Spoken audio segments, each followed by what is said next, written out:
Барлықтарыңызға сәлем, арнамызға қош келдіңіздер. Қасиетін сезем деп ана тілдің, қауырсыны қалмады қанатымның. Мәңгі сені жазбаған сүрінуге, қайта тұрып қақың бар жүгіруге. Қарасаңдаршы қаншама достан айырылдық, біріміз нағыз, біріміз жалған қайғырдық. Тазалайықшы ынтымақ деген айдынды, қалыпқа түспей тұрғанымызда маймылдық. Тағдырыма несіне өкпелейін, мойын бұрмай келіп ем көпке дейін. О өмір ұстатпаған уың бар ма, әкел, әкел оны да жеп көрейін. Бақыт деген сенің бала күндерің, бақытсыз-ақ бақытты боп жүргенің. Ал екінші бақытым тілім менің, тас жүректі тіліммен тілім дедім. Кейде дүниеден түңілсем де, қасиетті тілімнен түңілмедім.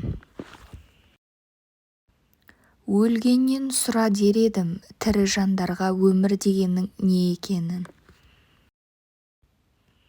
Адамдардың жаны менен жүрегін, ойлайтын ем бір кісідей білемін.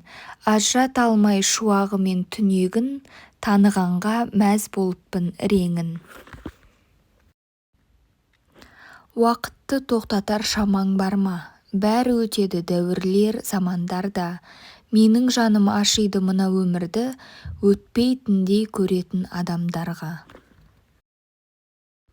Адамдардың жаман екенін, жақсы екенін ажыратушы мен емеспін. Өйткені өзім де солардың бірімін.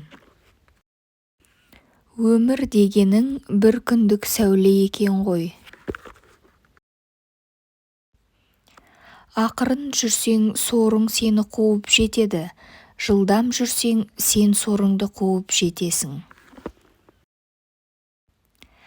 Тұрады көкірегіме күйік толып, жүремін кейде жанып, кейде тоңып. Күні бойы мазам кетіп қиналамын, көрінсем біреулерге биік болып.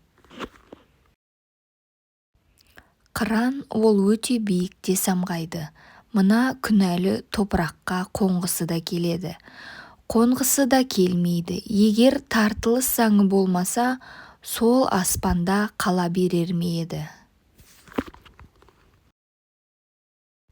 Бізбен болғандарыңызға рахмет, арнамызға жазылуды ұмытпаңыздар.